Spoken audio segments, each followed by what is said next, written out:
મારું નામ અપેક્ષા છે અને હું મિની વ્લોગ બનાવું છું. Welcome to my mini vlog. ચલો આજના દિવસની મસ્ત મજાની શરૂઆત કરીએ. અને શરૂઆત કરતાની સાથે મેં મારે વેફર તળી નાખીને એના પછી કરી નાખ્યું પ્લેટફોર્મ ક્લીન. ગાઈસ પ્લેટફોર્મ તો ચમકી ગયું છે, પણ હવે વાસણ બી ચમકાવવા પડશે. ચલો વાસણ બી ચમકાવી દીધા. અને ગાઈસ એટલું કામ પતાવ્યું ત્યાં તો આપણે તક્ષને સ્કૂલ લેવાનો ટાઈમ થઈ ગયો. તો ભાગે આપણે તક્ષને સ્કૂલ લેવા, પણ બહાર નીકળ્યા તો જોયું આપણો ફ્રેન્ડ ત્યાં આપણો વેઇટ કરતો હતો.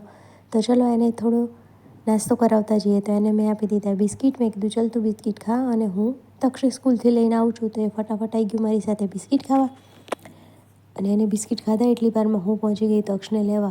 અને ગઈશ તક્ષને લઈ લીધો છે અને પાછા ઘરે પણ આવી ગયા છે. અને ઘરમાં આવતાની સાથે આપણે જોયું કે ઓ માય ગોડ આટલું બધું કામ હજુ મારે બાકી છે. તો એ બધું કામ પતાવવામાં આપણે લાગી ગયા ગઈશ. અને કામ તો આપણું પતે જ નહીં ગઈશ. જુઓ તમે આમ નજર મારો, જ્યાં જ્યાં નજર તમારી પડે ત્યાં ત્યાં કામ કામ કામ દેખાય ગઈશ. આ બધું સાફ સફાઈનું કામ પતાવ્યું ત્યાં તો આપણે પોતું કરવાનો ટાઈમ થઈ ગયો. ચલો તાર ફટાફટ પોતું કરી લઈએ, કાલે મળશું પાછા. Bye bye.